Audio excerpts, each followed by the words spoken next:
Good evening. The opinions and statements voiced by our guests do not necessarily reflect the opinions of this network. Enjoy the shows. You are listening to WBHM Digital Broadcasting, Birmingham, Alabama.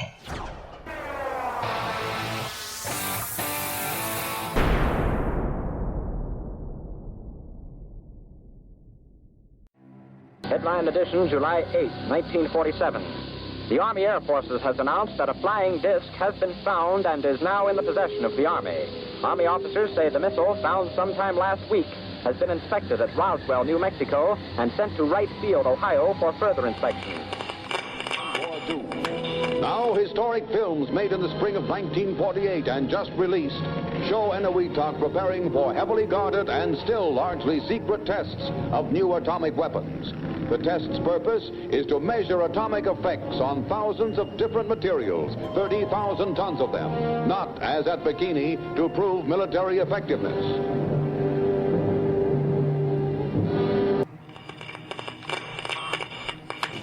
San Francisco police say that 9 persons have been arrested in a narcotics raid on the headquarters of the Grateful Dead, a widely popular singing group.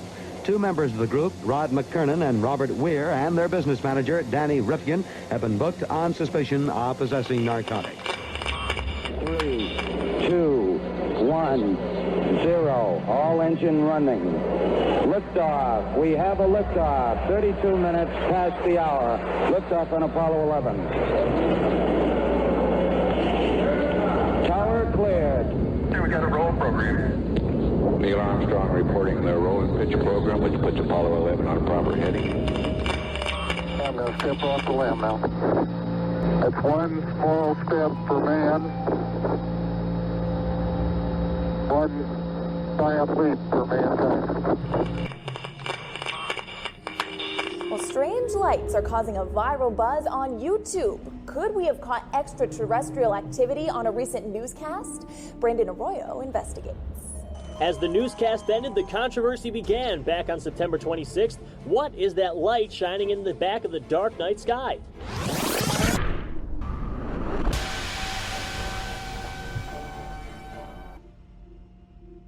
With coverage reaching all the way back to 1948, for over 70 years, Fate magazine has brought you reports of the strange and unknown, all of them true. Now, Fate Magazine Radio is carrying on that tradition of setting the standard in paranormal talk radio as we report and discuss some of the most mysterious and perplexing phenomena imaginable in this strange world of ours. Now, here is your host of Fate Magazine Radio, Kat Hobson.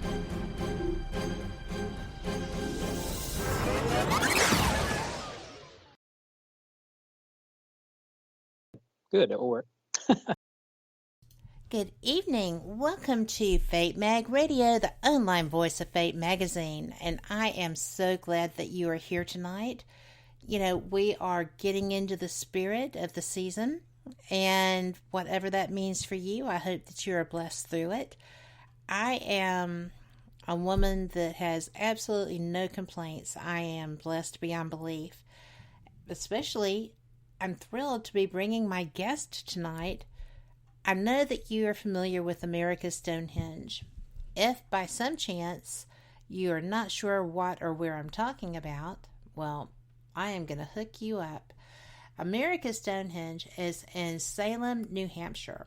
It is owned by my guest tonight, Dennis Stone. It is someplace that it's got man-made chambers, walls, ceremonial meeting places. It's likely the oldest man-made construction in the United States. We're talking over 4 millennia, right? 4,000 years old. So it was built by ancient people who were well-versed in astronomy and stone construction. And I'm going to tell you that some of the stacked stone walls are astounding.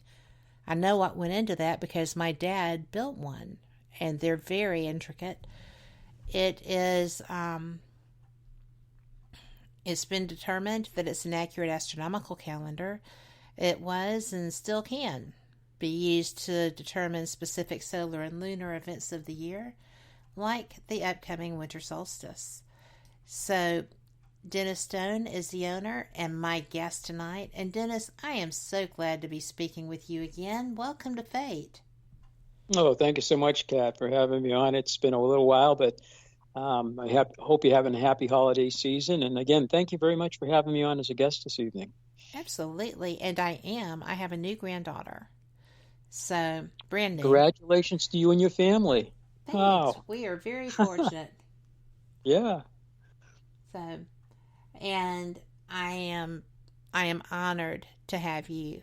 I enjoy our conversation. I enjoy everything about your location.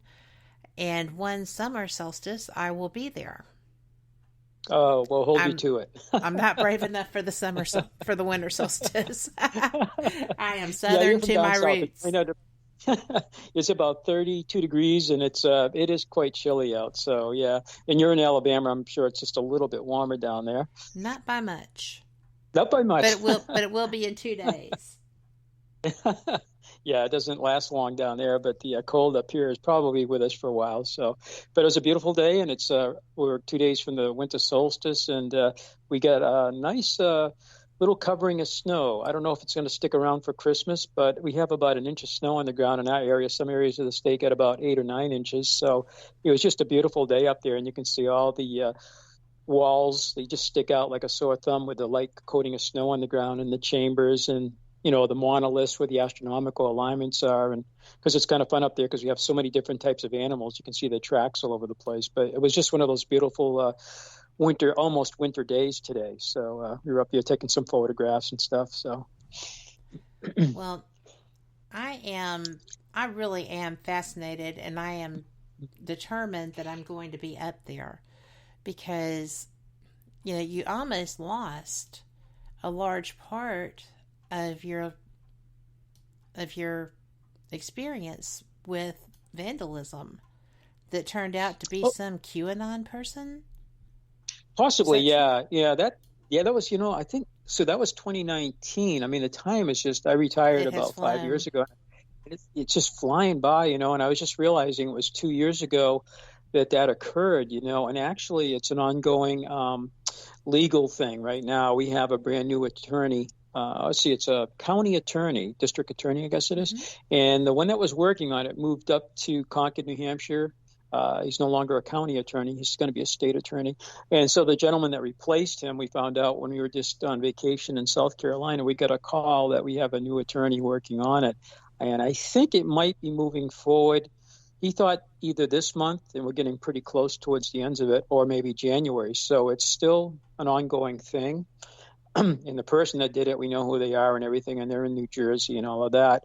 But yeah, it was really a sad day. It was a shocking day for the family and everybody that, kind of cares about the place and our visitors. And they still ask questions when they came. We get visitors, they bring it up. And, I think the trial is going to move forward, and then we'll see what happens with that, But it was very disturbing to us. And there's other sites across the nation that are also suffering some damage. Some of it's just, kids and juvenile thing, spray paint, scratching the rocks, which we get at our place too. And we put up new signs this year. We put up some really nice, beautiful brown and white kind of, they look a little bit like a national park kind of sign, asking people, not to move stones, don't stack stones, don't scratch.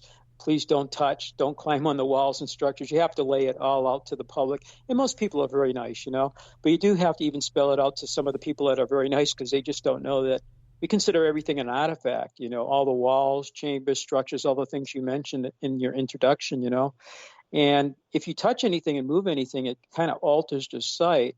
And there's even new dating techniques they can use. And if you start to mess things around, you can actually contaminate, like optically stimulated luminescence and luminescence testing and all these other different things. You just don't really want to disturb the site in the first place. And we were out at the national park, Mesa Verde, Hovenweek, Canyon of the Ancients, and Chaco Canyon 2 years ago. And they have some really nice signs, too, about loving and respecting these sites, And that's basically what we want with our site. And I have a friend that lives in New York, and she goes up and down the Hudson Valley where there's about 200 of these sites located, Westchester County, Putnam, and Dutchess County. And some of those have been vandalized, sometimes with spray paint, sometimes, again, people taking rocks and scratching things onto the rock surface, sometimes moving stones, and maybe even causing some damage to the structure itself, In fact, she and I have done a radio show together about some of the destruction and damage. And she goes to Aruba. She used to live down there, and there is some stone structures down there that have suffered some damage too. I was not aware of that. I didn't know Aruba had the structures.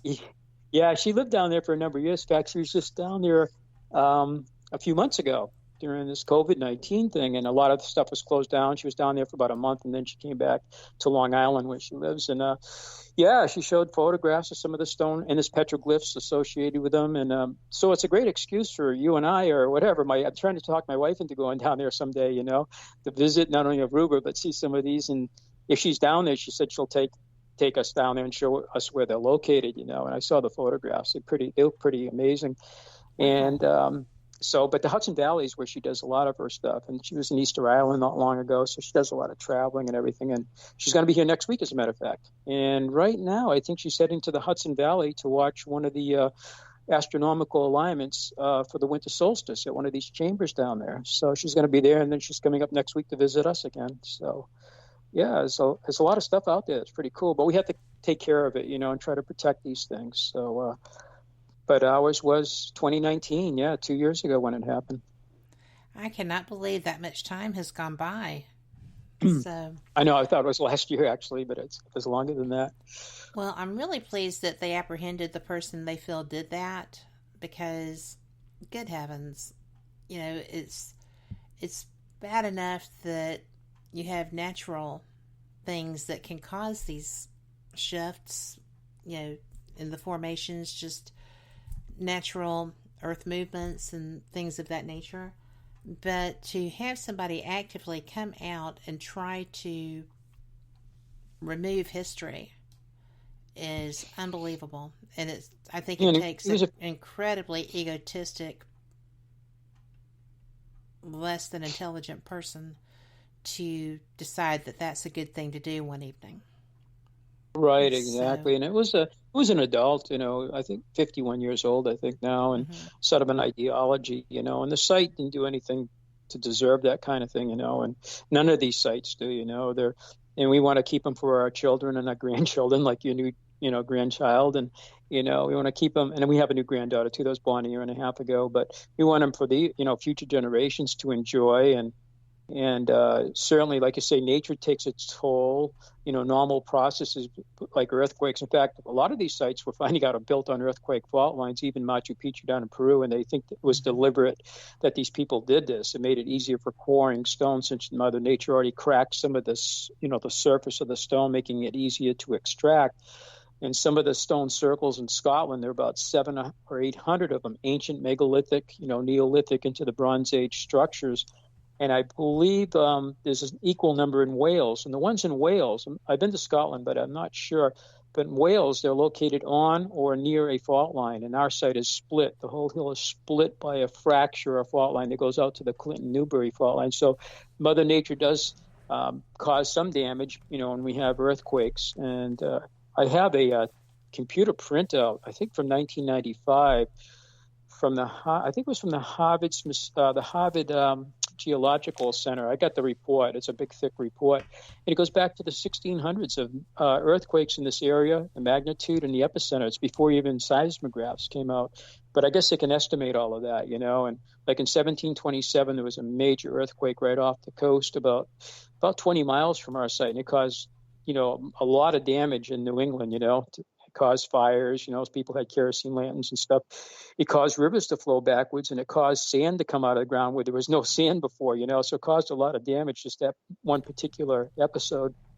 So our site has probably suffered somewhat, but the site seems to have been built on solid bedrock, so it does kind of move with an earthquake, which is a little different than like Mexico City. We're down there in the 80s, my dad and I, and we've been back since. But when you had that big earthquake around 1985, I think it was like jello, the whole thing just, and it caused a lot of damage to the buildings. Whereas our site and all the thousands of feet of stone walls that cover 110 acres. We think these walls are ancient walls. They're actually built on bedrock, and the rocks that make up the wall are actually sitting on, from what we know so far, are little cobbles. So before they built the wall, on top of the bedrock, they laid all these cobbles that you could hold in your hand, several inches across, like rounded rocks. And they used that for a foundation on top of the solid bedrock. And then they built the structures above. And that was shown in 1972 by a gentleman from, he had his master's degree in archaeology. And I think he's still alive. He was the vice president of the Eastern States Archaeological Society, a good friend of my dad's. But he came up from New Jersey, and he did an excavation. And just a year and a half ago, we ran ground penetration radar, right over where he was doing his work, and a couple other areas. And what we saw was that they did indeed use stone cobbles below the stonework that we looked at so far. So on the bedrock, they put like all these round. That's extra work, on the hilltop. Well, sure it is, but they're trying to secure something that they hope to be for posterity. They were right. Exactly. Yeah, they built them correctly, I think, and it wasn't just somebody up there throwing these rock walls together.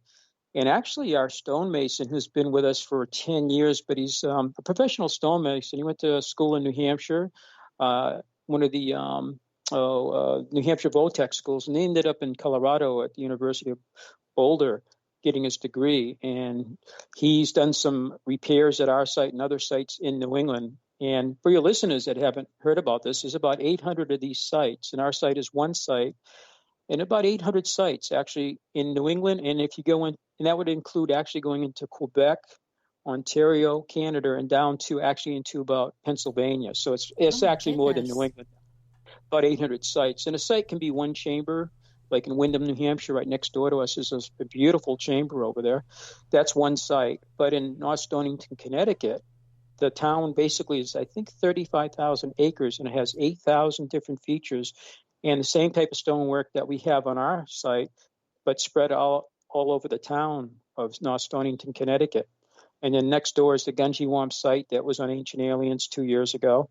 And then you get into the Hudson Valley, and if you go from those three counties I mentioned earlier, right into Woodstock, Bethel, and Monticello, New York, there's about 500 sites down there, and including serpentine walls, chambers, standing stones, cairns, and some of the things that you mentioned, again, at the introduction to this program. Right. These things are all over the place, These sites are they're everywhere, And we're finding and they go across the country, too, not just in that region, because isn't there a serpent mound in Ohio? Oh, that's famous, right? Yeah, I mean, a huge one. I used to go into when I flew. I used to go into Columbus and Cleveland, Cincinnati, and even Dayton. And I'd be out there, and there's about 10,000 ancient mounds at one time. A lot of them still exist, but a lot were plowed under, in the last 150 years. But about 10,000 mounds in Ohio, and that Great Serpent Mound is, I think it's about 1,350 feet long, I think. And it's astronomically aligned with us. So the solstices and the equinoxes, and like our walls, we think it represents a serpent, and possibly the constellation Draco. And interesting. And I've read since then there's about 94 of those earthen serpent mounds right across all the way out to Iowa. But there were about 1 million mounds across the United States, actually touching part of Canada all the way down to the Rio Grande. Because you go south of there, Mexico has at least 100,000 temples. But in the United States, we don't talk about these things, in schools. I never heard about them when I was growing up, except when I worked at my museum, and visitors would come in and say, hey, you got to see some of the mounds out west, but not in school, Even in college, I didn't really hear about these. 1 million of them are kind of hard to ignore, but these are pyramid mounds. These are effigy mounds like the Great Serpent Mound. And some of them were burial mounds, kind of conical shaped. And we have Indian mounds. Your state, too, and in Alabama, last year I was talking to a gentleman from Jacksonville State University down there. And his last name is Holstein. So Dr. Holstein has been working on some of the stonework, which I had never heard of in Alabama. I knew you had some incredible mounds, like Moundville, Alabama, which is one on my bucket list. I mean, that place looks fantastic. We canceled it twice last year because of COVID. we were going to go from the Etowah Mounds in Georgia and just drive west and head towards your state, and then maybe end up in Louisiana at Poverty Point Mound. But we canceled it twice. And there's just so much to see in this country. And your state, besides incredible mounds, Dr. Holstein's been working on the stonework, and these are standing monoliths, big cairns, like piles of rocks. I guess these are pretty enormous. And also what he calls rattlesnake walls. And he has basically walls, the stone walls that look like a snake. We call them serpent walls up here. He calls them rattlesnake walls. Oh, my gosh. Oh, I have to interrupt. I'm so sorry. Can we come right back to this? Sure. Because, of course, luckily, I want to come back to this, but we have to take a break. We will be right back. Thank y'all, everyone, for listening. Be sure and come right back with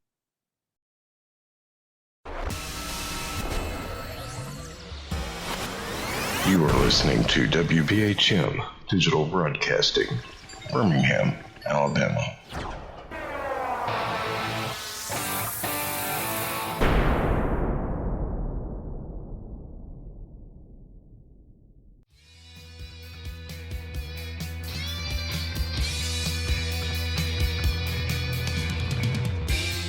Paratalk Radio is your one-stop for all things paranormal, the unknown, and the supernatural. Join us every Monday night at 8 p.m. Eastern, 7 p.m. Central for discussions and guests on topics such as ghosts, hauntings, Bigfoot, UFOs, and more.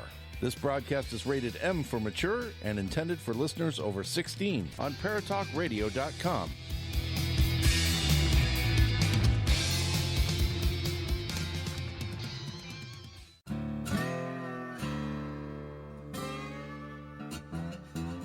Oh, come on. I'm Southern, but... Nope. That'll do. Hello. I am Kat Hobson, host of Paranormal Experience here on WBHM Digital Broadcasting out of Birmingham, Alabama. I enjoy having guests from all areas of the paranormal, from ghosts to ufology to cryptids and beyond. You'll find some of the best researchers in their fields bringing you some great information. Join me on Wednesday nights from 8 to 10 p. Eastern here on WBHM Digital Broadcasting. Since 1948, Fate magazine has brought you reports of the strange and unknown, all of them true. Fate Radio is carrying on that tradition, bringing you the unusual, macabre, strange, and bizarre. Join host Kat Hobson Sunday nights from 8 to 10 p.m. Eastern on WBHM Digital Broadcasting.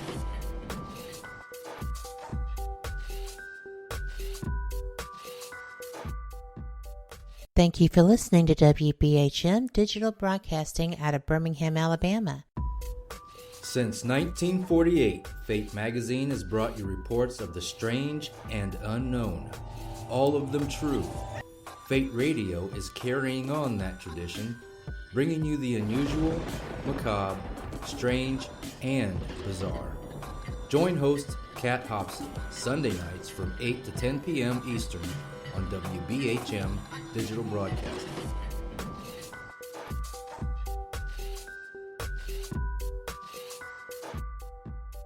The time is 23 minutes after the hour.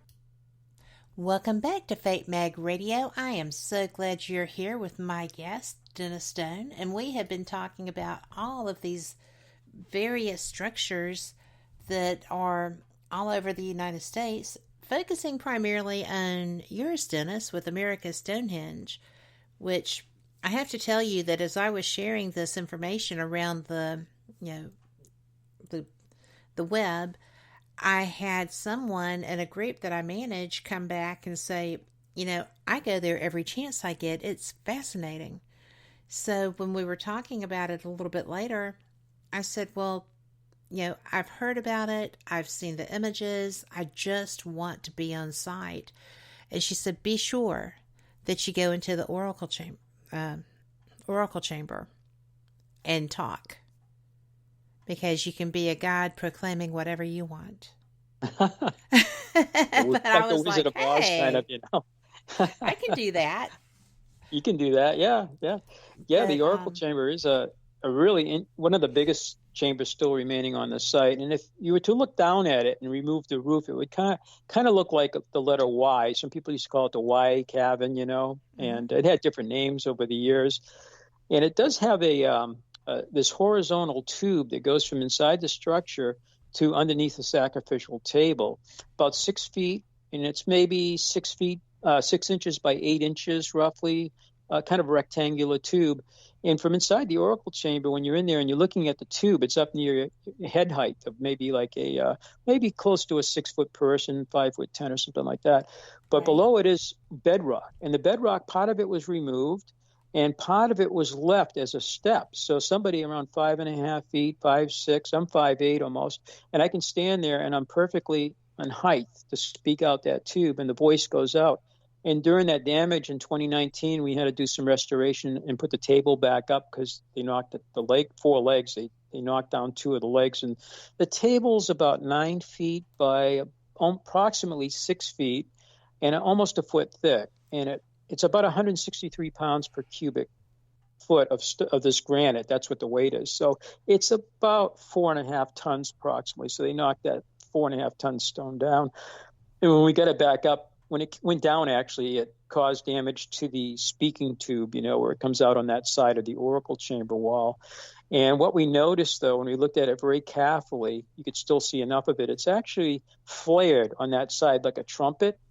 So the wall, it's kind of a tube, but at the end of it, it kind of flares out, and it's supposed to be to kind of amplify the sound, I guess. So kind of acoustical, and I think some people might have suspected that, but Pete, the guy that worked with me on that, and he has a real eye for detail. He's wonderful. He picks up on stuff. I've been at the site for years, and he'll pick up on something that I might have walked by. His eye is just so tuned to these things, and he's a deep thinker. But as we looked at it, we just kind of measured it, and everything, and looked at it very carefully. We found that it was kind of flared. And so when you speak into it from inside the oracle chamber, first off, people might be standing on a ramp opposite the table, opposite the oracle chamber. So the oracle chamber kind of orientated north and south, true north and south, not magnetic, like most of the site. The table's just to the west side of that long axis of the chamber. And the long axis of the table is east and west. Again, out of true north, it's east and west. And the speaking tube comes out underneath it, and people standing to the west of the table, there's a ramp platform where quite a few people can stand and look down at the table. Right. And what you'll hear is a voice, and people, you can speak into it today and you can yell into it. And somebody with a very loud voice, it really sounds great, or a deep voice. And by talking, the voice comes out underneath the table, and it's, people watching a ceremony of some kind on the table, maybe on a solstice, equinox, wedding, maybe somebody's, passing, like a death, or some other special day, would hear a voice coming out and think it was a spirit or a god or something talking to them, kind of like, again, the Wizard of Oz kind of thing. But you can't see the oracle chamber from above. All it looks like is a ridge of the terrain, because just to the north of it is what we call a sheepback. The whole hilltop is bedrock, and if you look to the north of where the oracle chamber is, there's a ridge of bedrock. And what they did is they made the top of the oracle chamber look like an extension of that, like it's all natural. There's nothing down there. There's no chamber. And so people that weren't familiar with the site, they just came there occasionally for a ceremony and were kept in certain parts of the site, and other parts were restricted. Looking down there, you'd see a big table, you might see a ceremony going on, and you'd hear this voice coming out. And that's our best guess today, because we weren't there, when the site was being used thousands of years ago. But we were in Malta back in 1997, and we went to a lot of the different structures there. And I asked one of the guides, what are these holes? They were kind of like, I forget the shape. I think some were round, some might have been a little more square in some of the walls. And he goes, oh, that's where the voice would come out, like an oracle. I'm like, oh, okay. I think that's similar, same idea that we have at our site, And so it's not something that's unusual. People did practice that, there's kind of an oracle thing. So the oracle chamber has. Oh, go ahead. Yeah. Well, I was just going to ask. I do know that you have traveled to view other locations similar in nature to yours. Where do you find the ones that are the most similar in structure to your area? Well, that's a great question. The oracle chamber is a little unique in some ways, because of the shape of it. It does have five stone closets or niches. These are beautiful closets. It has a stone bench in it. And it has the chimney that used to have 2 stone louvers. It has 2 carvings, and it has 2 underground drains that keep it dry after the snow melts or when it rains heavy. But I would say in Ireland, my dad and I were there back in '83. We went to London, and we went up on the train to Holyhead, Wales, and then a boat over to Dunleary near Dublin. And then we went all around Ireland. And we knew of a few things we wanted to see, like Newgrange, the Boyne Valley. And one of the things I wanted to see is a thing called the Wedge Tomb. And I think a Time Life book came out in 1976, approximately, all about megalithic sites. And they had some beautiful photographs, diagrams, and very nice text explaining what the structures were, And one of the things, the wedge tombs really caught my eye because it looked like our V hut. Our V hut is one of the structures. It's not too big, but it's shaped like the letter V if you were to take the roof off of it and look down at it. And although it's not quite a wedge tomb, some of the wedge tombs, they look like the V hut, but some have like a flat back wall too. So they'll have like 3 walls, a tiny little flat back wall with 2 other walls kind of going out in a V shape with a big slab of stone on top. And they always face southwest in Ireland. And our structure, the V hut, is the only one on all the stone structures on top of the hill that faces the southwest, just like the wedge tombs of Ireland, the same direction, kind of facing the winter solstice. Yeah. Well, I pulled up some 3D pictures of Spain, and Spain has amazing megalithic sites. I've been to Spain, but unfortunately, when I went, we didn't go into that area of Spain. We went through Malaga and Torremolinos and Madrid, and Seville, but we didn't get out to where the megalithic sites were. We were looking at medieval Moorish stuff. It was really cool. We had a great time there, but when I looked at some of the 3Ds of different structures in Spain, there's one of the structures, and unfortunately, they don't tell you the orientation on the photographs. And they're actually 3D imaging, of these structures. But it looks like the same structure, in fact, a V shape to it, big slab just like ours for a roof slab, about the same height, maybe 3 feet above the bedrock. And on the left side of the big slab, on the right side, on their slab, there's a notch carved into the roof slab, kind of like somebody took a bite out of it. And ours has the same kind of thing in the same spot on our stone. And on the left side, on the bedrock, we have a kind of a basin. And the basin is a basin in the bedrock. It's like a big depression. It could be partly natural, and somebody looks like they also took part of it out because it runs into a man-made underground drain at our site. The one in Spain has a basin or has a cutout in the bedrock in the same place, and I would say it's about the third the size of ours. To the right of the entrance of the one in Spain, there's like a stacked up bunch of stones that look kind of some of them are flat slabs, and they look like they might have blocked the entrance at one time. It's a speculation at best, I guess, maybe to close it up if it was used as a burial. And on our site, the stones are in the same spot. And I have a picture of one in County Meath, Ireland, back to Ireland again, of one of the wedge tombs, and it has the same kind of feature with the rocks to the side, like somebody had opened it up at one time, maybe body or ashes were placed inside of it, and then they put the stones in front of it to block it. So unfortunately, when in Spain, I didn't get the orientation, and they didn't have a scale to see the size of it, which would be kind of nice in centimeters or in inches, imperial measurements, or whatever. But the other structure next to our V hut, just to the east of it, is called the east-west chamber. And it's kind of a long, skinny chamber, and it's facing true east and west, and the walls are big slabs of stone stood on their end. And when you do that, it's called an orthostat. And has big flat stone slab for the roof.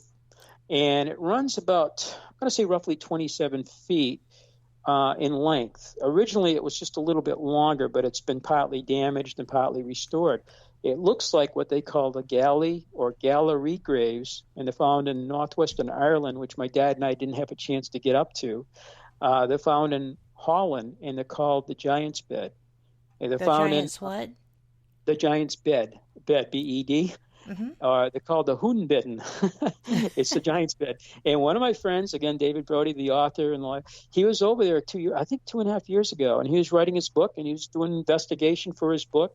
He was over there, and I was Facebook messaging him, and I saw maybe a message come up on Facebook that he was there, and I sent a messenger by messenger. I sent a quick little note to him. I said, David, if you're there at one of those giant's beds, what is the orientation? I kind of thought I knew anyway, He goes, well, it's true east and west, And so all of them, whether in France, which I've seen the ones in France near Karnak, I haven't been to Holland yet. And then we went to Ireland, but we didn't get to that area. They always run east and west, and they're kind of long, skinny chambers, and they're used as burials. And our east-west chamber is so reminiscent of, and because some of them over there are a little different shapes and a little bit different lengths and stuff, but generally they look like our structure too. And it could be a coincidence, but I think it'd be quite a coincidence that the V-hut, which looks like a tombs, And then there's another chamber called the south-facing chamber at our site, and it looks something like the fugus. It's a funny word. I think it's F-U-G-O, I think. And even Mr. Goodwin, the first researcher at our site in 1937 through 1950, he was aware of some of the fugus over in County Meath, Ireland, I think, or wherever. And he has a picture in his book written in 1946 called The Ruins of Great Ireland in New England. And I believe the one he shows is in County Meath, I'm going to say. I haven't seen it for a while. I haven't looked at the book for a while. But it looks like our chamber, too, So there's a lot of resemblances. These are everywhere with all these similarities. That is something that I would think no one outside of the community of owners would be aware of. I don't think our site looks like a farm. Yeah, I mean, our site doesn't look like a farm. It doesn't look like a shoe shop because the Paddy family, who people often blame, they were there in the 19th century and actually in the 18th century, starting in the 1700s. It does not look like a shoe shop, and they were shoemakers. It doesn't look like, and they did some farming too, and I lived on a farm in Vermont when I started my flying career up in Rutland, Vermont for 3 years. And I used to ride around on my 10-speed looking at all the bikes. And when I flew over these farms too in Vermont, I'm like, that does not look like our site, Our site does not look like a farm or a shoe shop, but it does look very ceremonial. And it's on a hill like ancient sites are. And the structures took an awful lot of work to quarry the big slabs, to transport them, to shape them. They've been shaped to what we call dressing and it's been verified and researched and studied by a late Dr.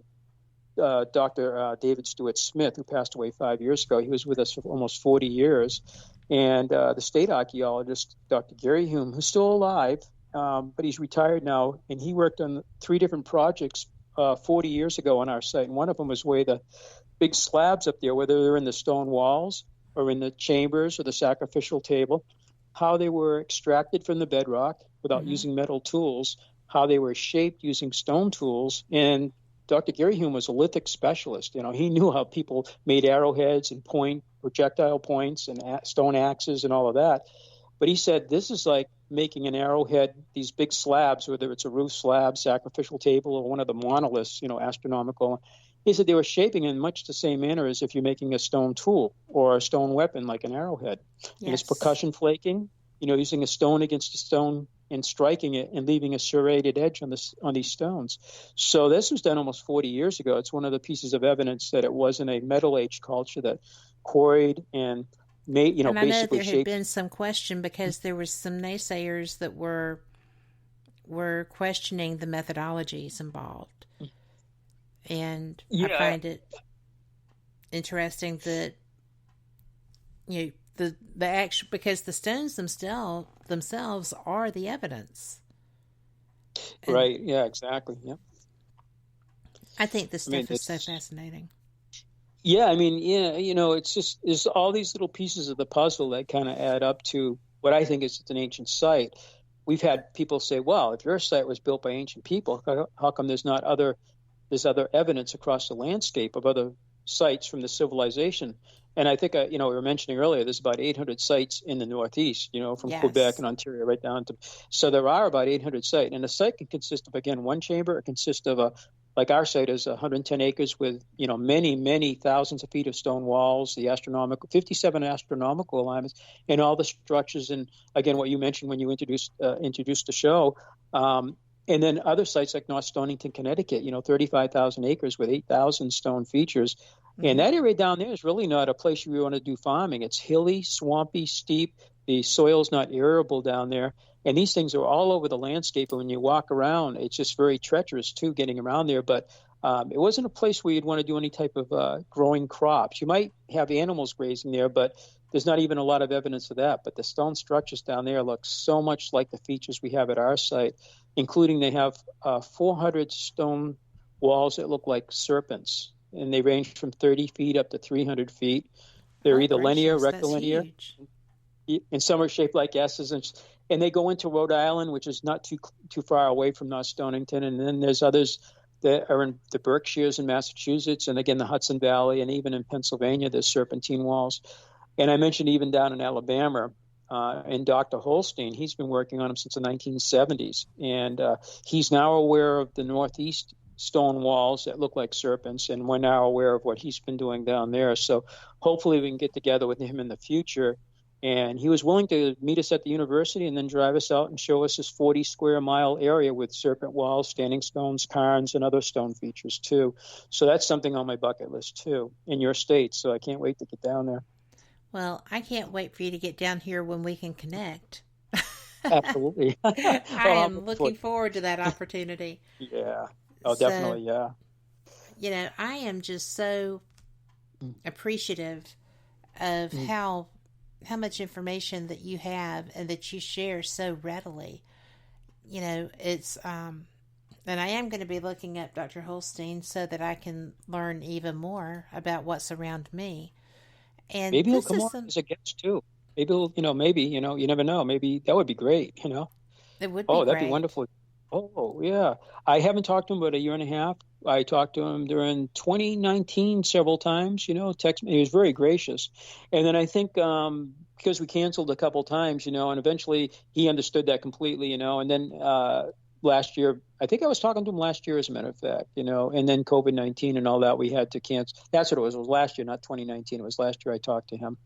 And so I got to get in touch with him again. And then you have Sarah, I think her name is Packard, I think her name is, from Birmingham at one of the universities. And she's a space archaeologist that uses satellite imagery to look at features on the ground. And she's another resource too, She found that second Viking site in Newfoundland and some of the she's another resource from your state that's wonderful. And our LIDAR gentleman, actually, who's been doing our LIDAR, he was in contact with her 4 or 5 years ago, and I was kind of, I've been talking to him for like almost 2 years, and all of a sudden he brought that up one day. I said, "You know her?" He goes, "Oh yeah, I've talked to her several times about some things." And I'm like, "Can you get back in touch with her?" I don't know if he has. I haven't talked to him in about a couple of weeks, but I don't know if he's made any contact. I forgot to ask him. But she's looking around the world at all these, more pyramids in Egypt. I think 13 more. I think they're up to 139 now. And because of some of her work, and I think in Guatemala, between LIDAR and her satellite, I think there's 60,000 more Mayan, ruins that have been found down there in the jungle, just hiding there, you know. I believe this is the woman that I had mentioned to you at the University of Alabama in Birmingham here. That's it. That's the one. Yes, Sarah. Yes, Sarah, yeah. and she is brilliant. Really good. So we just got to get her working for us in the Northeast or even across the nation, because we're finding stuff all over the place, even in your state. It's just amazing. Absolutely. Yeah. So if we can and get, she's very personable. But I think she's tied up though, from what I gathered, She's I would think very, very busy. Very in demand right now.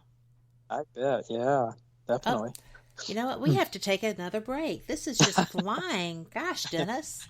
But we'll be back. We will be back with even more information, and I am so glad that you're here and enjoying it. If you have questions, be sure to get into our chat. You can go through fatemag.com or WBHM-DB.com, and we have room for questions, and we will get you answers. We'll see you on the flip side. You're listening to WBHM Digital Broadcasting, the best in paranormal talk, only on Paranormal Experience Radio, broadcasting live out of Birmingham, Alabama.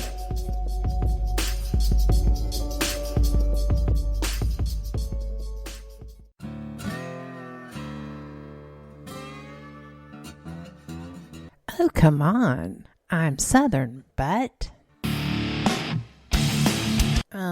nope. That'll do. Hello. I am Kat Hobson, host of Paranormal Experience here on WBHM Digital Broadcasting out of Birmingham, Alabama. I enjoy having guests from all areas of the paranormal, from ghosts to ufology to cryptids and beyond. You'll find some of the best researchers in their fields bringing you some great information. Join me on Wednesday nights from 8 to 10 p. Eastern here on WBHM Digital Broadcasting. Since 1948, Fate magazine has brought you reports of the strange and unknown, all of them true. Fate Radio is carrying on that tradition, bringing you the unusual, macabre, strange, and bizarre. Join host Kat Hobson Sunday nights from 8 to 10 p.m. Eastern on WBHM Digital Broadcasting.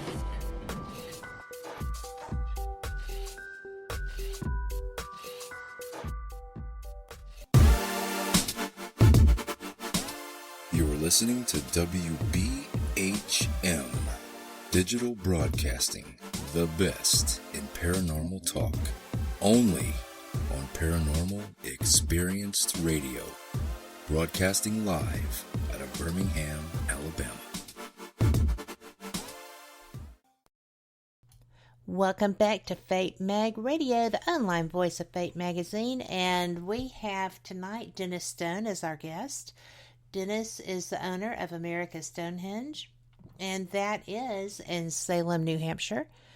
Because I am not from that area, I just thought everything Salem was Massachusetts when we first met. So I was corrected quickly, wasn't I, Dennis? Got it right. Well, everything's pretty close in New England anyway. Well, that's one of the things that I think is the coolest, because I have to travel a long way to go and do the research that I do. And several hours. It takes me 9 hours to get to my favorite research facility, but, well, one of them. But it is, I'd love to live someplace like New England where, I've gone up to Gettysburg to participate in the fabulous Gettysburg Battlefield Bash, and it's astounding because I'll be in Pennsylvania and then I'm not, and then Virginia, and then, it's just amazing how close these places are. You can drive an hour and be in a completely different environment. And definitely. Yeah, New England. Yeah, absolutely. Or the Northeast in general, right? Yeah. Yeah. So, and I had to interrupt you. I apologize, but we were talking about Sarah and and she is a PhD. She is doctor.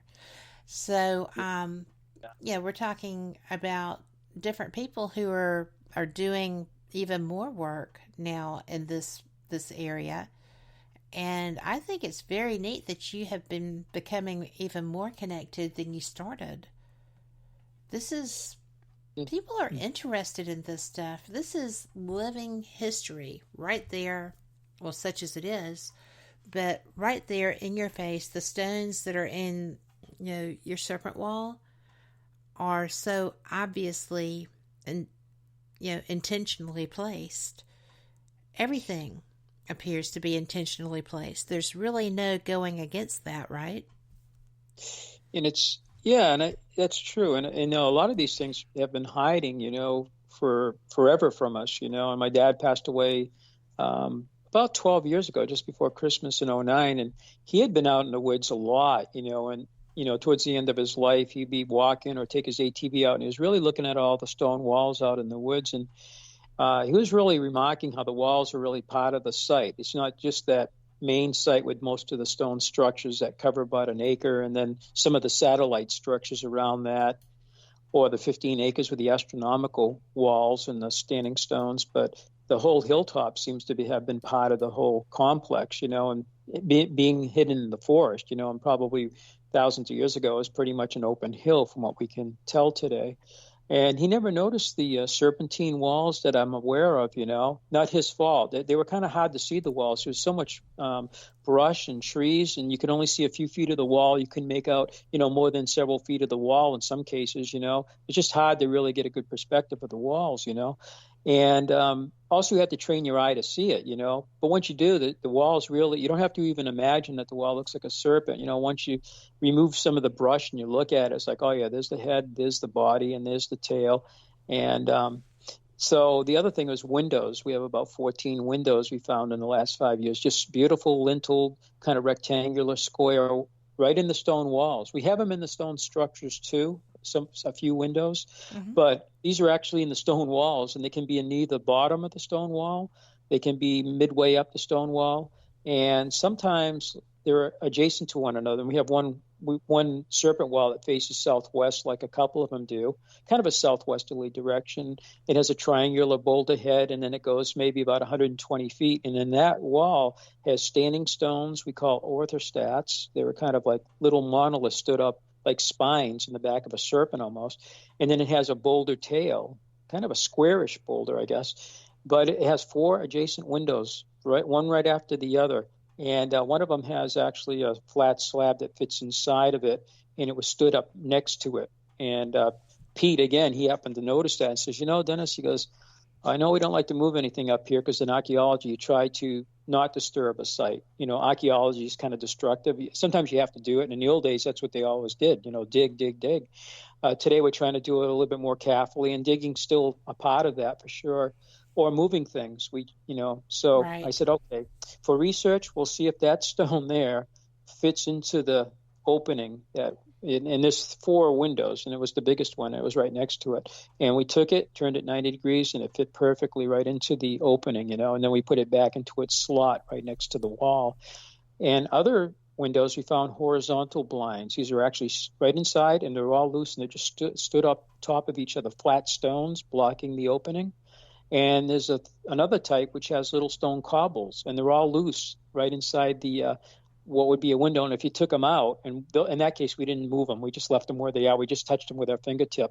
They're about the size that you can hold in your hand. And there are all these little cobbles in that little rectangular window. It's like they blocked it up, like almost like a blind, or a shutter.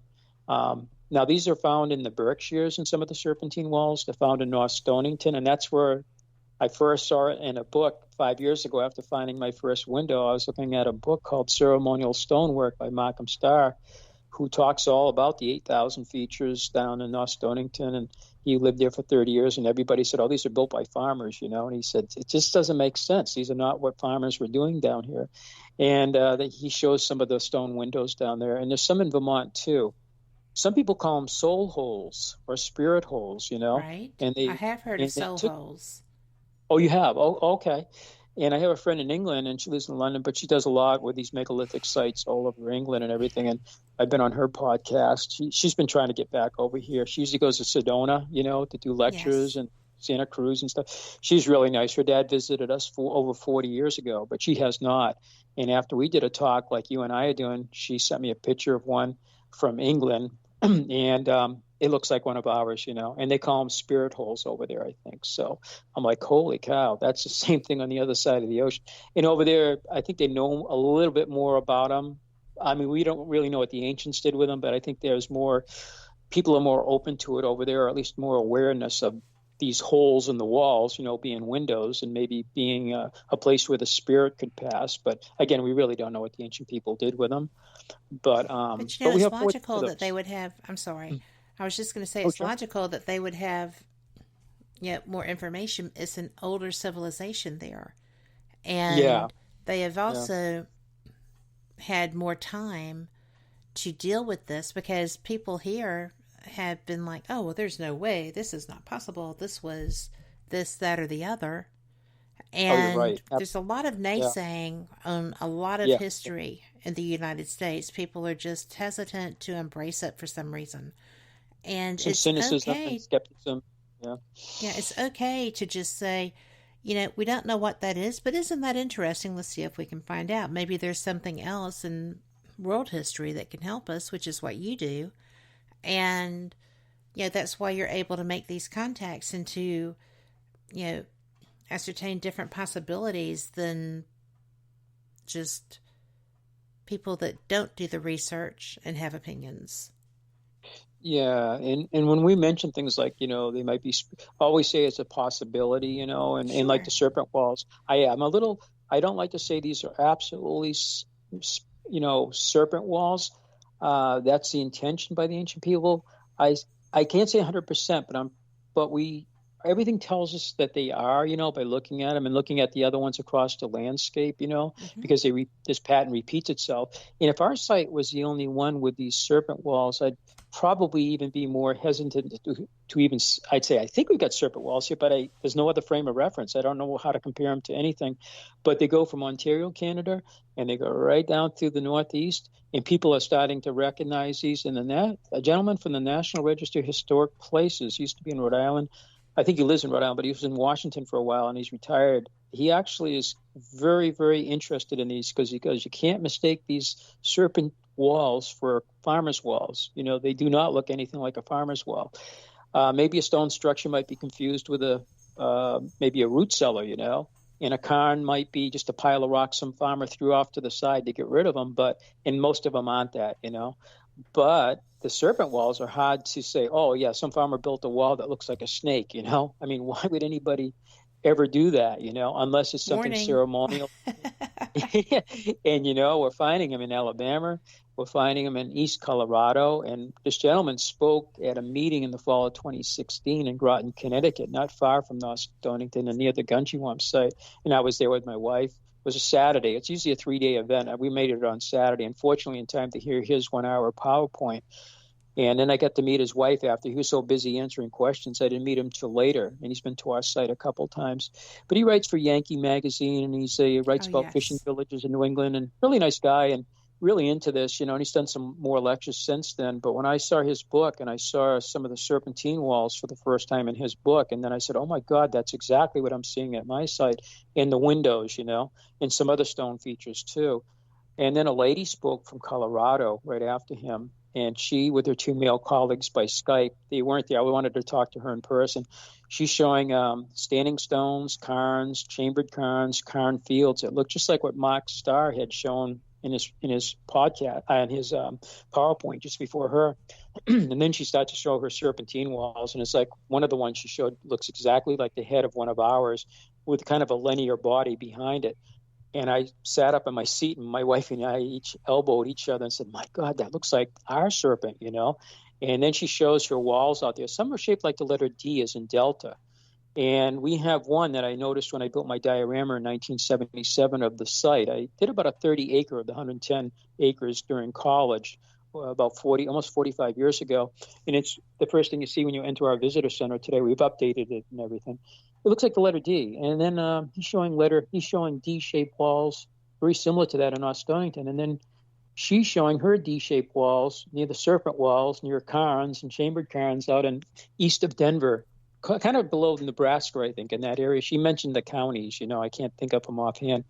And I'm like, oh, my God, they have that out there. I never knew that, flatland. Yeah, it's very flat as a pancake. Yeah, we drove through there 3 years ago, and it's like it's flatter than a pancake there. Yes, and we you could watch your dog run away for 3 weeks. For 3 weeks? Oh, my God, you could, And, I mean, we've been to Mesa Verde and that whole area down there, the wonderful cliff dwelling, but I didn't know they had these stone features like we have out in the Northeast, including our site.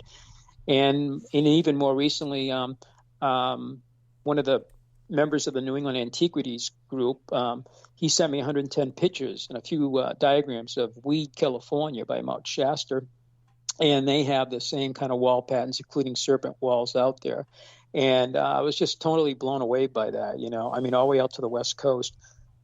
I mean, who were these wall builders, Were they connected? Did they trade with one another? Are they of the same time period or different? See, the problem is we don't know how old these walls are, could be, they're both, in different time periods and different people, and definitely in different areas, 3,000 miles, but I don't know. The fact that it is so widespread, though, it can actually lend credence to the possibility of the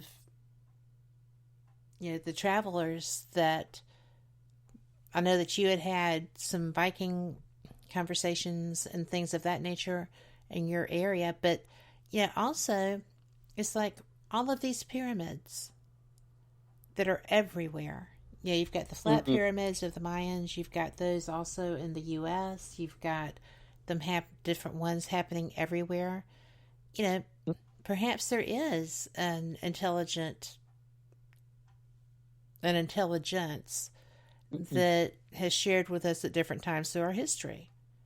It would be very presumptuous to think that there wouldn't have, that wouldn't be a possibility, especially with things everywhere when we weren't supposed to have travel capabilities then.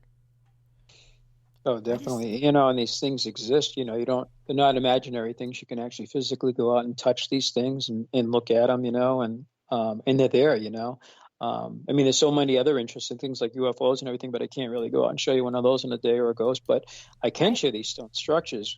Fortunately, a lot of them have been, bulldozed too. And that I was just reading about. I think it was in England, and it was an article from the '60s, and they were already talking about how they've lost structures. It could have been from Dr. Alexander Tom. It was some publication I was just reading from the '60s, and they were just talking about some of the damage done to their sites by just being bulldozed down, even though over there they have a greater awareness that these things are really old. Like you mentioned earlier, there's some cynicism, and some people go, well, probably some farmer built that, so it's not worth saving. Over here, not a recognition that you're really probably tearing down could be a few thousand-year-old structure, a prehistoric structure.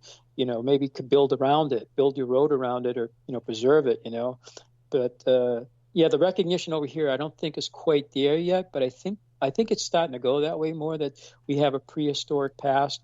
Like Dr. David Stewart Smith, at least he said in the Northeast, we have, I think, kind of an unrecognized, ignored, and even ridiculed past of what we call lithic culture, a stone building culture in the Northeast. And Dave died in 2016, and I think he would be quite surprised today, like my dad would be, and so many other researchers that are no longer with us, that these things are across the landscape of the United States and actually going into Canada too. Yes. It seems to be a tradition of people building these stone features that weren't farmers in modern times. There was a reason for them, and whether it's ceremonial or. We're going to have to continue this discussion because we're at our top of the hour break. I can't believe this time is going so quickly. But, I know, right? But we will be back. We'll be back at the end of this break. This is a good time to stretch your legs. And I'm always hopeful that we're going to find a little good news. So let's see what they've got. See you on the flip side.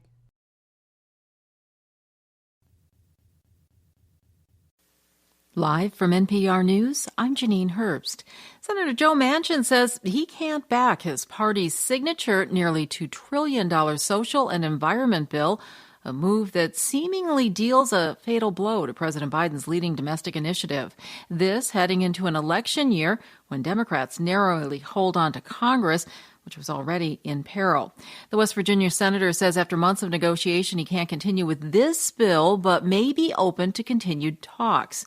That angered the White House, which calls Manchin's move a, quote, sudden and inexplicable reversal. And a new NPR PBS NewsHour Marist poll finds that President Biden is at his lowest point since taking office. NPR's Domenico Montanaro has more. Respondents in the survey gave Biden just a 41% approval rating. 55% say they disapprove of the job he's doing. To make matters worse for Biden, just 29% of independents approve. That's a flashing red warning sign for the White House because Biden won a majority of independents in 2020, helping him to the presidency. All of those are his worst marks since taking office. The bleak numbers come heading into the holiday season and New Year, with Americans facing rising prices and the ongoing pandemic, including the highly contagious Omicron variant. Domenico Montanaro, NPR News, Washington. And as the highly transmissible Omicron variant pushes COVID numbers up across the U.S., many people are looking for COVID tests to check their status ahead of the holidays and travel. That's creating long lines and shortages of tests in some areas of the country. The nation's top infectious disease expert, Dr. Anthony Fauci, says the federal government has just spent more than $2 billion to provide hundreds of millions of tests the U.S. will require to get through the winter ahead. There are going to be 10,000 centers that are going to be giving out free testing. So I think you're going to be seeing, as we get a little bit further, maybe a week or two or three, much more availability of testing. Speaking there on ABC's This Week. Pope Francis is urging the Spanish Church to investigate child abuse following fresh allegations against more than 200 priests. As Alan Ruiz-Terrell reports, it's the most significant effort to tackle pedophilia by Catholic groups in the country. An investigation by the Spanish newspaper El País has exposed the scale of child abuse by Catholic priests. 201 new cases have now been documented in Spain, spanning as far back as the 1940s. Many of them were teachers at Catholic schools who abused dozens of pupils. Over 600 priests are now facing accusations in Spain. There are more than 1,200 known victims total, but it is estimated that thousands more remain undisclosed. A copy of the report was handed to Pope Francis himself. Vatican authorities will closely monitor the investigation, with results expected in the coming months. However, unlike France, the Spanish Church remains unwilling to launch a full-scale investigation by an independent committee. For NPR News, I'm Alan Ruiz-Terrell in Barcelona. This is NPR. In Austria, thousands turned out in Vienna tonight to remember the more than 13,000 who died from COVID-19. 13,000 candles stretched around Vienna's central ring road, and a moment of silence was observed. The commemoration was also intended to show solidarity with healthcare workers following several weeks of anti-COVID demonstrations in the Austrian capital. Yesterday, thousands again turned out to protest the government's pandemic-related restrictions and the planned national vaccine mandate. Many Americans are planning to travel for the Christmas holiday despite growing concern about Omicron. As NPR's Camila Domonoske reports, the uncertainty of the pandemic has made predicting travel difficult. Many people put holiday plans on hold last year and are extra determined to gather this time around. Arity, a data company owned by Allstate, reports that miles driven in recent months are actually higher than their pre-pandemic levels. And for the holidays, AAA is predicting that more than 100 million people will take long road trips.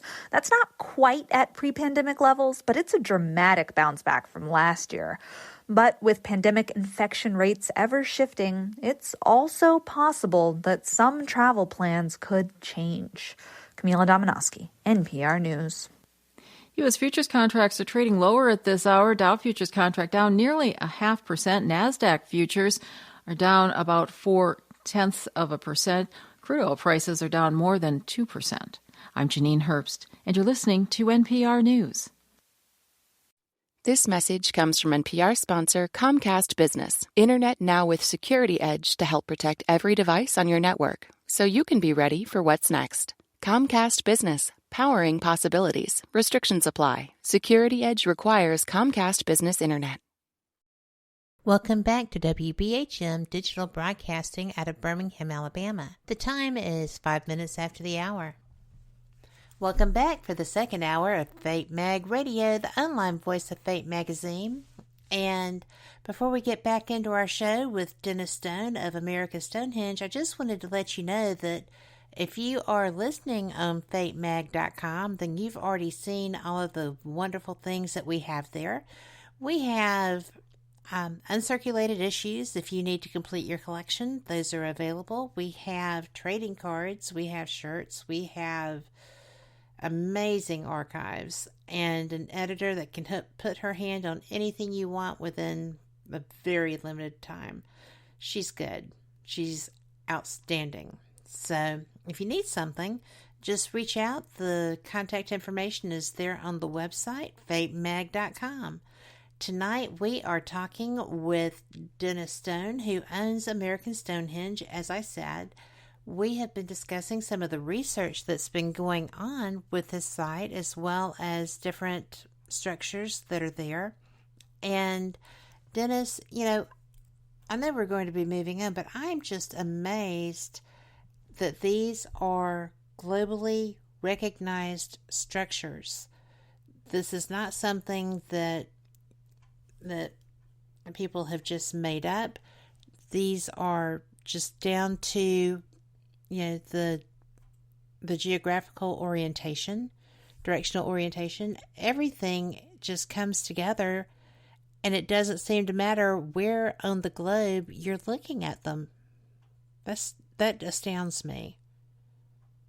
Yeah, and these megalithic sites, I mean, when I grew up, I knew of Western Europe having them, and I think they number close to 50,000 in Western Europe. And of course, with the World Wide Web and everything coming in the 90s and everything, instead of finding out, and from some of our visitors too that traveled the world, that these things exist beyond Europe. And in the Northeast, we believe, again, we have about 800 of these we call megalithic type sites, because they kind of resemble the ones. Whether there's a relationship or not is still being argued, debated, and some skepticism and stuff like that. But they go into Russia. There's a Ural Mountain megalithic website, and one of the chambers that pops up right away, it looks like one of the ones in Windham, New Hampshire, I mentioned a little bit earlier in the show. And everybody, when I show the pictures of both chambers, one in the Ural Mountains that pops up and then the one in Windham, they say, well, that's the same chamber. It's got the same architectural. I'm not an architect, but you can see the same design, roof slab, a space, the lintel stone cobbles between the two. The structure in front looks the same. And then in front of both have a big stone that may have been used as kind of a stone door or blocker, But there's about 3,500 of those sites just in the Ural Mountains. And then China, India, and South Korea had about 80,000 of these. I only learned about South Korea. Yeah, and they're actually taken care of very nicely. One of the we've had 3 siblings that originally from England. Their parents are from England, and I think one of them was born in England. One of them went to South Korea to teach English. She worked with us for 2 years, and she's in actually a Viking site out in England near where her grandparents. It's in York, England. It used to be called Jorvik by the Viking, and she's working at that Viking settlement, a recreation, but it's where the Vikings actually landed in England, but she was in South Korea, and she sent some pictures, and they really take very nice care of their megalithic sites down there. They really, they landscape around them, and they just kind of really showcase them beautifully there. But there were about 80,000. I think originally they think there was over 100,000, but because of roads and buildings, just like over here, some of them disappear. I think they go right into North Korea. We don't really know, and then they go into China. But I was doing a show out of New Zealand several years ago, and the host never mentioned that they had these kind of megalithic sites. And I just found out, I believe, just in this last year, that there are megalithic type sites in New Zealand. And I've been looking. I got to get the photographs to really look at them to see what they look like. But Australia too, they have the Aussie Stonehenge and other stone structures. I know they had petroglyphs, and I think on every continent, including South America, there are megalithic type structures, big stone structures, except for the Antarctic, and some people argue there's things down there too.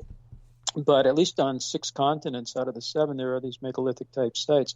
So they are, as you mentioned, they are kind of around the world, and pyramids are just about everywhere, including South America too, and over in they're all over the place, in China and everywhere, these pyramids. But megalithic sites are too, they're just, and there are resemblances, even if they're superficial, like, well, that one looks like that. That one in South Korea looks like, one in Ireland, it's got the same thing, the same design and everything, So I suppose that you can only build stone structures so many different ways, but some of the details look so similar the way they set them up, more so than just coincidence. But maybe that's what it is. Maybe some of them are coincidence, or people were traveling greater distances going back in time further than we used to give people credit for, So it's not. There's been talk of the Phoenicians who were ocean-going people.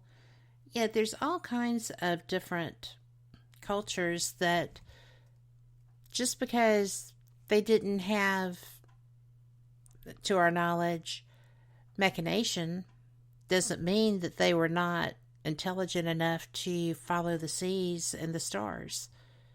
All you needed was a good mast, a good sail, and a lot of nerve. I'm reading a book now by Jeffrey Ashe, and Jeffrey Ashe is, he's kind of about King Arthur in England, but he's also a real historian in England, and he's about 100 years old now. And I just got a book that he wrote in 1961 called Land to the West, and it has our site in it. And he was here in 1961. I was a child at the time, and I must have met him. And, he's one of the, kind of a well-known person in Europe, but there's a picture of him standing right by a sacrificial table, and the book is amazing. It talks about the Vikings coming over here. It talks about the Irish monks coming over here, St. Brendan the Navigator coming over, and it's so well written. He's such a deep thinker in his writing. It's actually I'm used to reading things, more like a sixth grade level, I think. And when you read his book, he was a very, very intelligent person. And our friend Mark Eddy was trying to get to his publicist or whatever to see if he could come on the radio. But the gentleman said, at his age, it's hard for him to do that kind of thing, an interview or anything like that. That's very understandable. But the book called Land to the West is amazing. It talks about ancient travelers coming across the Atlantic Ocean and how they did it, and the capabilities and how far back in time it goes. And I think it brings up the Phoenicians in there too. But I'm only about a third of the way through the book. And I got that book about 4 months ago, and I just started reading it. And I'm really amazed, And I was a kid at the time. We met so many really interesting people over the years. And if I had met him, I had forgotten. Yeah, and I sadly forgot about meeting him, and I mentioned him to some of my friends in England. They said, "Oh my God, he came to your site?" And I said, "Yeah," because he's kind of a big deal over there still, But I think he's about 100 years old now. So well, I'm glad you told me about that. I will get a copy and read that. My daughter-in-law was trying to get that book, and it was going for. We got a really good price, and the book is perfect, and it's got the cover's still with it and everything. It's pristine, and I don't know, she didn't pay that much for it, but sometimes she saw some of them going for hundreds of dollars for that copy. So you might be able to get one for, I think ours was like $30 or $40, but so it's kind of a collector's item, I guess, today. So we can get one. Yeah, it's a really good read. I think you'd really enjoy it. Yeah, Land to the West by Jeffrey Ash. Yeah, excellent. Well, thank you for telling me about that. And it's a shame that he's not up to doing an interview. I know that if Mark couldn't get him, it's probably can't be done. I think so. Mark can really get it. Mark can do it. Yeah, if he can't do it, nobody probably can do it. But I was really amazed at the guy. And I keep finding things in my dad's. What we're doing, my dad's got thousands of files, and he started with our site in 1955, but our files go back to the 1920s, and we're taking all these pages and we're separating, taking out the staples or the paper clips, and we bought a brand new scanning machine. And one of our part-time workers, she's wonderful. Well, actually, her brother worked for us back in 1970 through 74, and here she is working.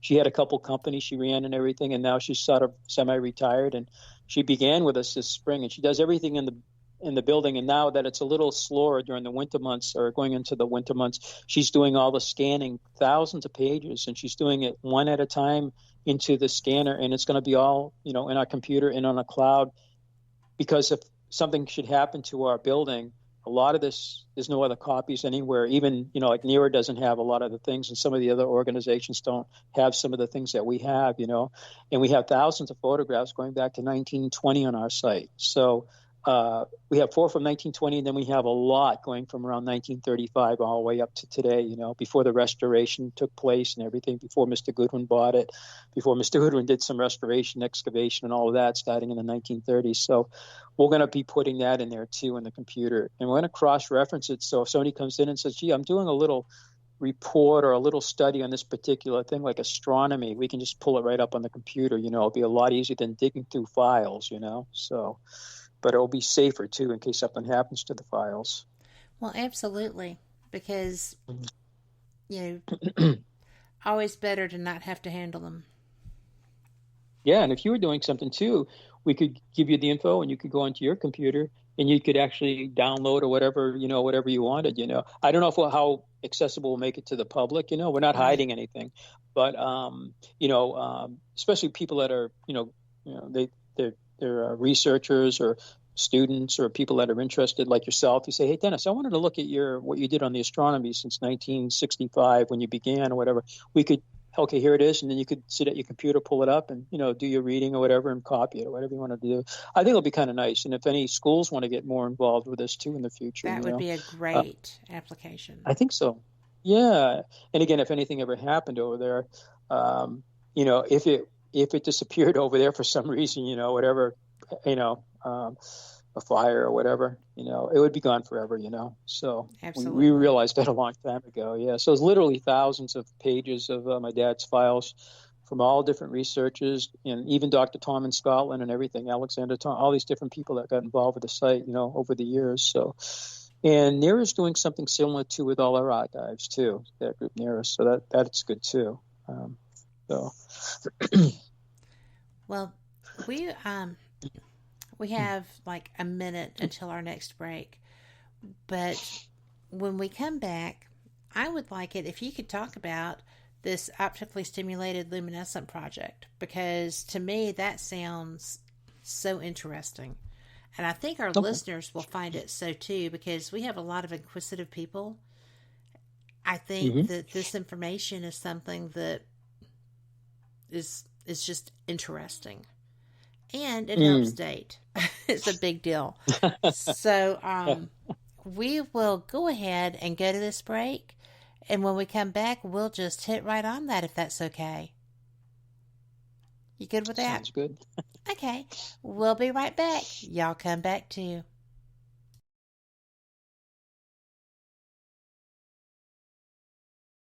Warning, the following message does not necessarily reflect the views of WBHM-DB or its hosts, guests, listeners, or of any functioning adult in general. In fact, Frank should probably seek professional help. Listener discretion is advised. Hi there, Frank Lee here.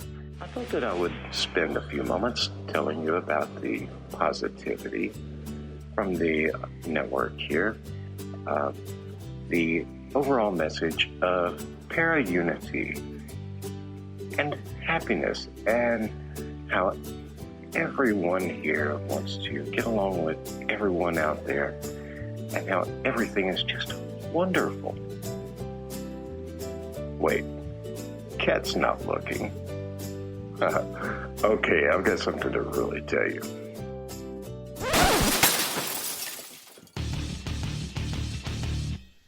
Okay, so I'm going to tell you what's really going on.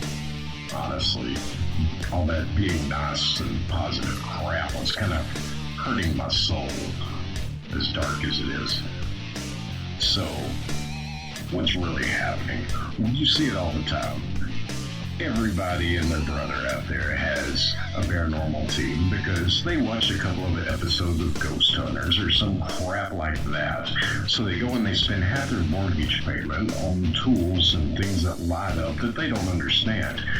And then the next logical step, after buying matching black t-shirts and posing like 90s rappers for their Facebook page, is to, of course, have their own podcast. Well, you know what? You're not going to find that crap here. What we have here at WBHM Digital Broadcasting is the best host, the best guest, bringing you real information. All of the hosts here on this network know their stuff. They are the people who have been out there doing the work, doing actual research. And no, by research, I don't mean binge watching some kind of cheesy TV show on Netflix. I mean reading books. I mean out in the field doing the legwork. And who are they interviewing on their shows? They're bringing you the people they have learned from.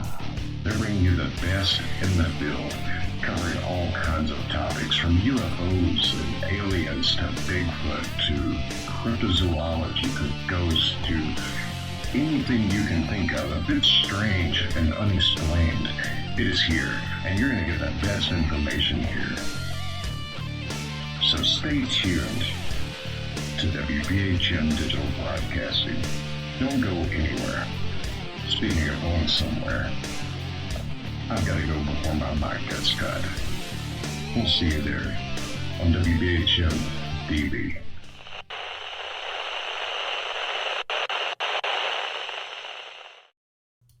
Welcome back to Fate Mag Radio. I am so glad that you are here because we are the online voice of Fate Magazine.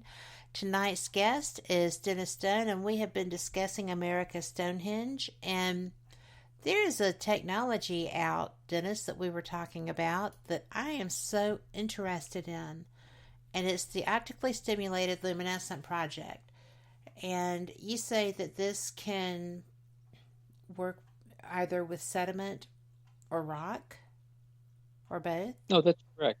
Yeah, both. Yeah, it works with both. And we're still learning more about the process. As I understand it, it was started in the 1980s, but it's only been in the last 10 years or so that they've been really using it more. And one of the first structures that was used in 10 years ago in in 2011, and our Dr. David Stewart Smith happened to be doing a restoration project on the chamber. It's in a town of Upton, Massachusetts. It's about an hour from here. I think it's 62 miles from here, south of here. And it was owned by Malcolm Pearson, who my dad bought the site from. So about 100 years ago, Malcolm was a 16-year-old boy, and his family bought a house. And the gentleman that owned the house had sold it to him, said, "Hey, young man, there's a cellar out back." And when Malcolm saw it, it wasn't really a cellar as we think of it, like a foundation. What it was a chamber. It looks like an igloo almost, all made out of stone, or a beehive chamber, as they call them in Ireland. And it has a 14-foot entrance. It's all coal-built inside. And the inside of it reminds me of Newgrange in Ireland, that ancient, 5,000-year-old structure that I visited in 1983. And they did optically stimulated luminescence on the entrance in 2011. And they did a couple cores. And the most recent core was around 1480 AD. So it took 5 years for the results to come out back in those days. The University of USGS, in Denver actually did the analysis, and it took 5 years to get the results back. But 1480, so it's before Columbus. And there are a couple of other cores, I guess, that went back a little bit earlier in time. And basically, they can date the soil or rock, and they're looking at the last time that the soil or rock saw the light of day, basically. It's like a battery, I guess. It stores up a charge, either the soil or the rock. So you build a chamber, and the soil eventually covers it, from sediment, from windblown soil, vegetation decay, or you shovel dirt on top of the structure. And if you take a rock sample or the dirt that was next to the structure, and you take a core of it, and you have to do it in a dark room environment. You can't let any light. It will contaminate it. It will destroy the sample, basically. And you send it off to the laboratory, and then now it's down to about a year, and then you get back the results. And in that hole where they take the core, they put a little dosimeter. So it looks like about an inch long piece of metal, and it measures the radioactivity, I guess, as I understand it. Somebody else out there might know a little bit more about it. We're still learning, as I mentioned. But for 1 year, they put the little dosimeters in there to measure the radioactivity. And then they take them, they send them out to the laboratory, as we did on 9/11 last fall, on September 11th. They came back. 2 members of the OSL team from NERA came in, and I helped them, and we took out the dosimeters from the cores. We sent them out to the University of Washington, and that way they can calibrate the date, I guess. And so the Upton chamber actually was done 10 years ago, and the date, again, it puts it back before the farmers during the colonial or post-colonial period. It goes back into a pre-contact period, actually, on that chamber, which is what a lot of us thought, that it was a very old structure, and it wasn't something some farmer Jones built, 200 years ago. And now they've done 22 places from New Hampshire all the way down to Virginia, and they have the preliminary results on some of the structures, on some of the samples, And the meeting was about a month ago, but with NERA. And it's usually a 3-day meeting. They were going to have it in North Stonington, Connecticut. They canceled it, but they did it by Zoom, I guess. And the president of NERA got on and gave an update on the OSL project and gave out some bullet points. And one of them was that almost all the samples except one sample, there were 44 samples, 22 different locations, again, from New Hampshire to Virginia, on different stone structures. And the preliminary results were they were pre-contact, so before Columbus. Some of them go back much, much earlier than that in time. So it's like minimum dates. It's like the structure was standing here at this time. When was it built? Sometime before that kind of thing, because the dirt came in later, or it came in, it came. So you build a chamber, and the dirt could have been put in immediately right after, or the dirt could have accumulated at a very slow pace up against the wall of the structure, and in New England, it takes about 125 years for an inch of soil to accumulate. That's just an average, so you have to kind of understand that's not an exact amount of time for that inch of soil, So but basically the University of Washington's Dr. Feathers is working on this. He's going to retire, I guess, at the end, sometime this next year. And he'll have the report put out in a geology journal this spring, and with 15 of the places. And the next 7 places will be, and all of them will be out in the summer in an archaeological journal. And I guess up for peer review or whatever they got to do. So the results will be coming out. 2 of our samples tested, and 2 others were rock, did not test for some reason. One of them he's still working on to see if he can get a date out of it. So he had 2 sediment samples and 2 rock samples, a total of 4 from our site. And the 2 dirt samples actually are pre-contact, again, before Columbus. So the Patty family building it, so it's not, the Patties, it's hundreds of years before the Patty family again. And we have 12 carbon datings that were taken on our site starting in 1967 through 1995. And one of them was done near what we call the Patty area. And it was composite data of something that, in Patties, they had 2 fireplaces and they had a wood stove. We found the 2 hearths and we found a wood stove, parts of a wood stove. So some of that charcoal must have mixed in with some older charcoal, and the date was sometime in the 1800s. The rest of the samples are before Columbus, going back as early as 4,000 years on the main site. We have a couple 3,000-year-old, 4,000-year-old date. Kind of agreeing with the fact that it's a pre-colonial site or pre-Columbus site.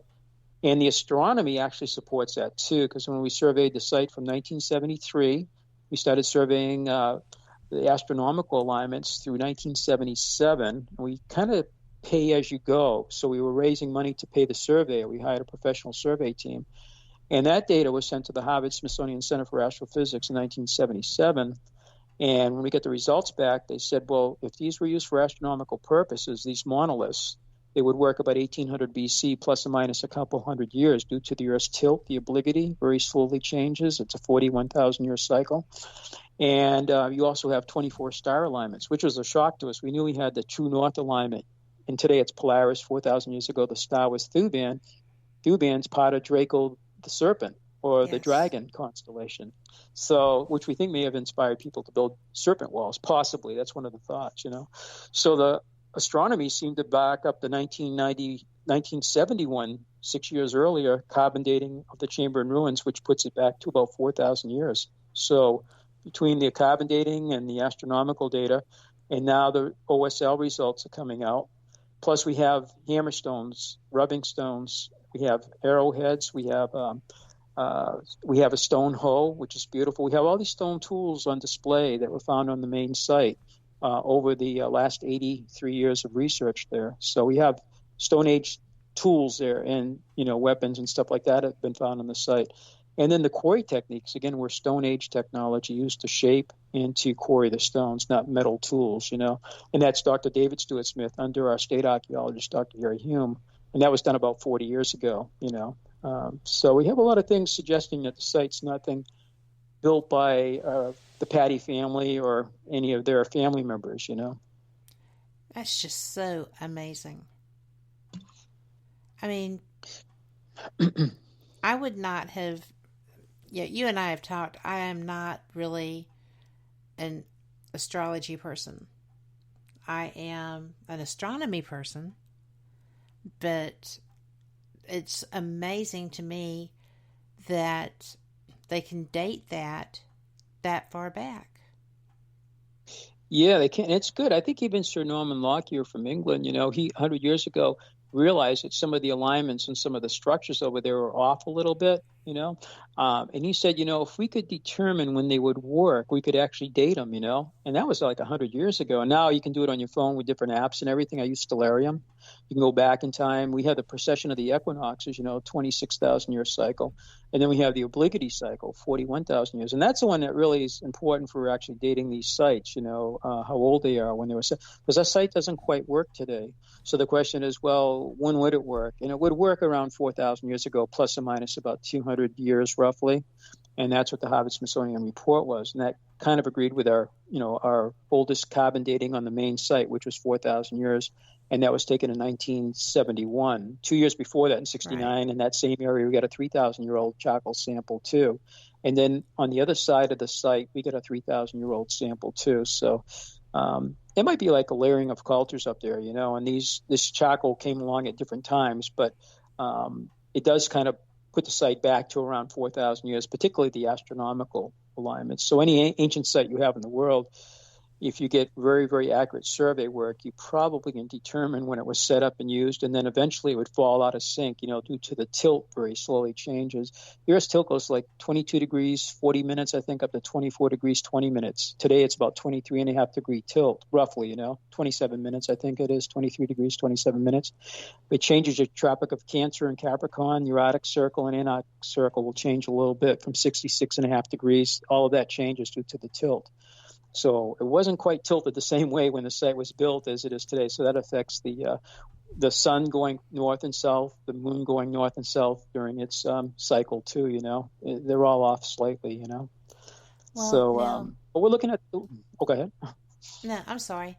Well, I guess what I'm saying is that would be cyclic, would it not? How long of a period would a cycle run?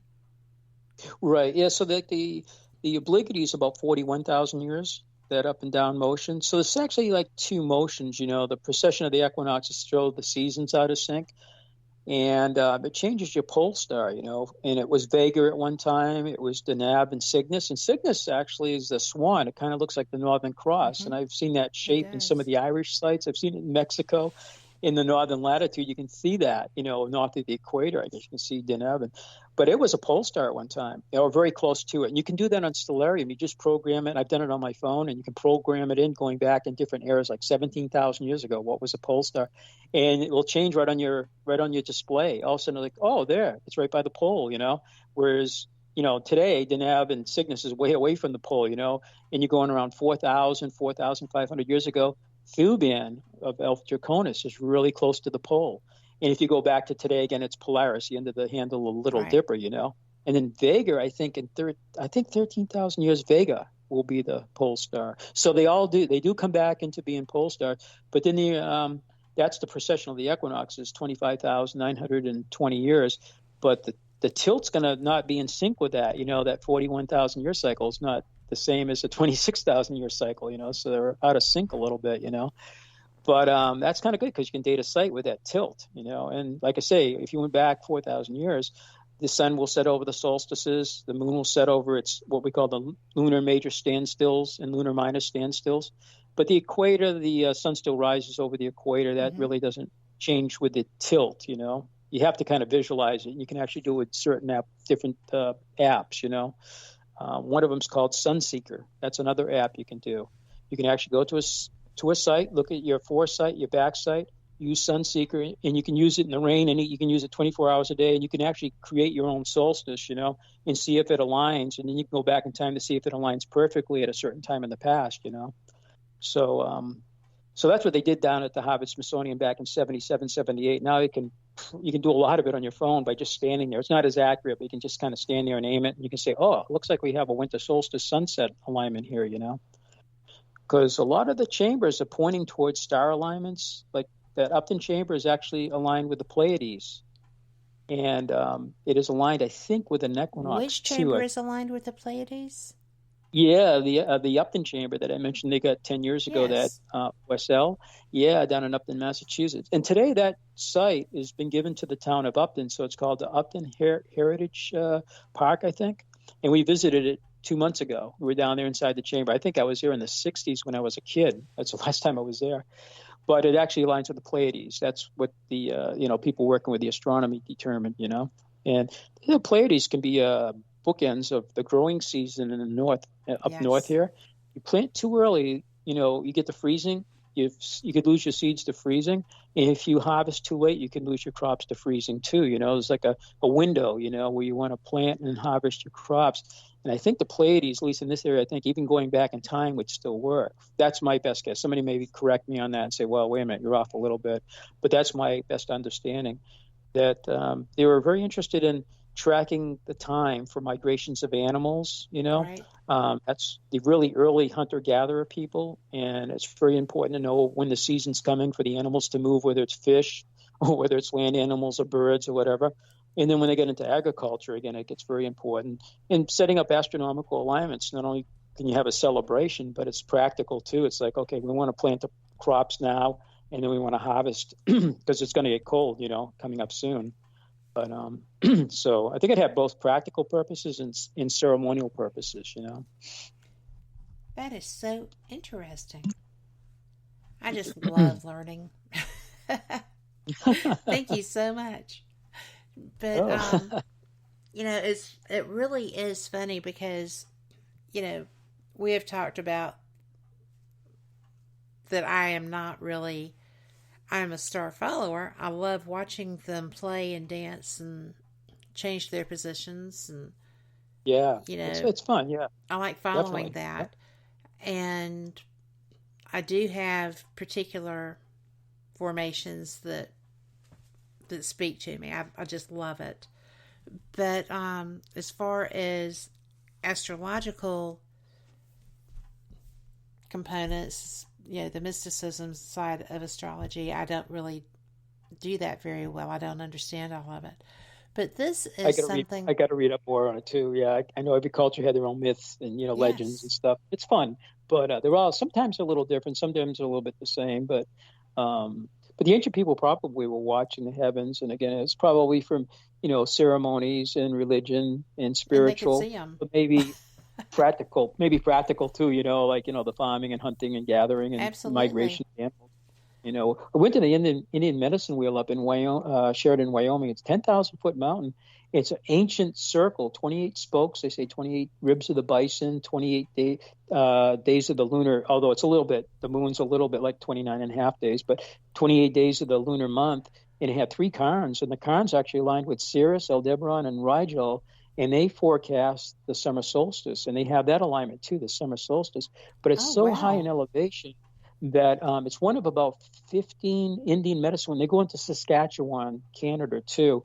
But this one's pretty famous, and it's we visited it back in 1992. My dad, my son was very young, and my wife.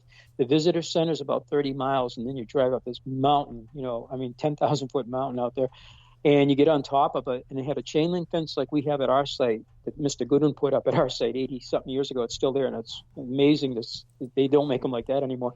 But they have the same thing there, and you can't walk among the stones because you disturb them. It's a pretty wide, structure. It looks like a wagon wheel, all made out of stone.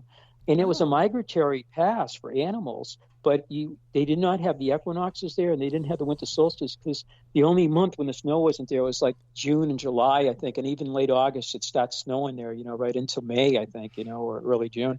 So, but they were actually, that was an astronomical, structure, and it aligned with stars, the sun, and the 28 days, represent symbolic of the ribs of the bison and, days of the month and everything. So it had a lot of symbology. I don't know how often the people went up there because it's so high in elevation and it's so cold up there. Even in the summer, it's cold up there, But but that was amazing. I thought that was pretty amazing. Well, so far, all the things we've talked about have been, but that is a truly astonishing bit of information that you don't think of the ancients paying attention like that. And I don't know why. Yeah. Because they had to. They didn't have technology. That was their technology that they lived by. That's how they made their life decisions. And when we say that, they weren't advanced, they didn't have advanced, technology and stuff, I'd say they did. Yeah, they were thinking, weren't they? They knew how to use it. Yeah, they demonstrated that hundreds and hundreds and hundreds of years ago, and then again, there's other similar ones up in, Saskatchewan. I think in Alberta, Canada, there's a couple of them too. And you don't learn about those in schools, It's just, I learned most of it was reading or somebody telling me, like one of our visitors came into our visitor center, hey, you got to go visit this place out in Wyoming. I'm like, what? And then you look it up, I'm like, oh my God, that really exists, That's so cool. It is so cool. And I mean, I would consider myself to have had a good education, and I was unaware of that. But we have to take our last break. So I can't believe this time is flying. I'm enjoying this conversation so much. So let's go take care of this business, and we will be right back.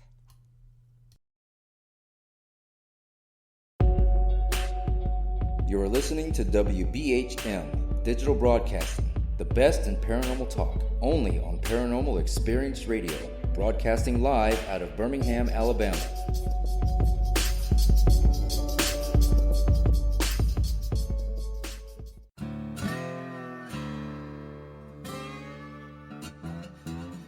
Oh, come on. I'm Southern, but... Nope. That'll do. Hello. I am Kat Hobson, host of Paranormal Experience here on WBHM Digital Broadcasting out of Birmingham, Alabama. I enjoy having guests from all areas of the paranormal, from ghosts to ufology to cryptids and beyond. You'll find some of the best researchers in their fields bringing you some great information. Join me on Wednesday nights from 8 to 10 p. Eastern here on WBHM Digital Broadcasting. Since 1948, Fate magazine has brought you reports of the strange and unknown, all of them true. Fate Radio is carrying on that tradition, bringing you the unusual, macabre, strange, and bizarre. Join host Kat Hobson Sunday nights from 8 to 10 p.m. Eastern on WBHM Digital Broadcasting.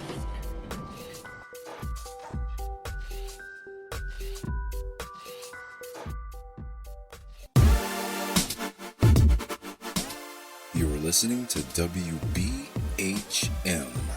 Digital Broadcasting, the best in paranormal talk, only on Paranormal Experienced Radio, broadcasting live out of Birmingham, Alabama.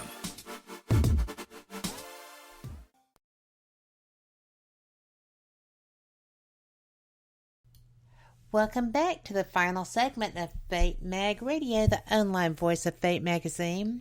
And Dennis, we were just talking about the fact that America's Stonehenge was actually a cover story for Fate back in the day. And I always love being able to share those covers when I realize that my guests have been featured there. So that's it's really a surprising thing how many people I book that I don't know have a connection with Fate. So it's kind of fun for me. But obviously you were a cover story, so people knew that. But why don't you go ahead while we're here and let people know where they can find you. Any upcoming events that you have other than obviously the 21st is going to be a big day. And just a little bit more, and also about your alpacas, because I love them. They are so precious. Well, yeah, the alpacas, we've next year will be our 20th year, and we still have a couple that were with us at the beginning, and we love them to pieces. We have 6 of them right now, and we have 2 males and 4 females. And they're all different. They come in about 23 natural colors, and we shear them each year, and we actually sell their fiber.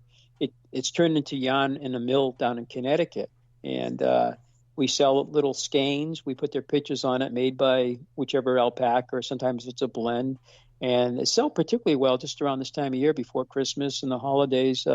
We do snowshoeing at our place, too. And so people buy the yarn and make up some really nice clothes with it.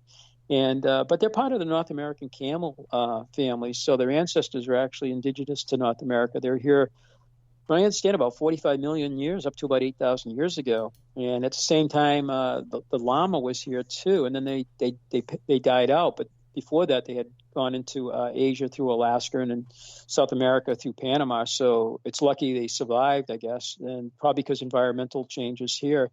But they're actually kind of back in their original landscape here, So we love having them. They look a little like an animal from Star Wars, but people enjoy them, and they got some history behind of this nation, actually, of this continent, I should say, Mexico, United States, and Canada, that they're all over the landscape. But we're in North Salem, New Hampshire. We're open right now. We're open 6 days a week right now. We decided recently just to close on Mondays until February, and then we'll be open 7 days a week, and we're open from 9 till 4 o'clock, last admission at 3 o'clock for anybody that wants to come up. And again, we snowshoe. We open up the entire hilltop. We have a glacial cliff shelter where some pottery from 2,500 years ago, Middle Woodland period pottery, was found in the 1950s, so you can actually go out there during the normal season. That area is all off limits. We don't let people go out there. But in the winter, we let people snowshoe around that whole. We have miles of snowshoe trails. And we have our website, stonehengeusa.com, and a phone number's in that. Our email's in that. It's info@Stonehenge USA. And we have you can download an app under America's Stonehenge, and it's a virtual tour. And if you do it on your phone or computer, you can actually do a complete tour at home. You don't have to even come out to especially right now, it's cold. But you can do a complete tour. Yeah, it takes you from the visitor center all the way through the entire tour, and it talks to you. It has pictures and it has text. And when you come, you can actually use it on the tour. But you can do it in your lazy boy or on a couch at home, and you can see what the site's all about. And if you need to reach us again, in our website, you can contact us, and we always try to get back to you. But we'll close Monday, so if you send the thing today, we won't see it till Tuesday, although we go over every day just to check on the alpacas.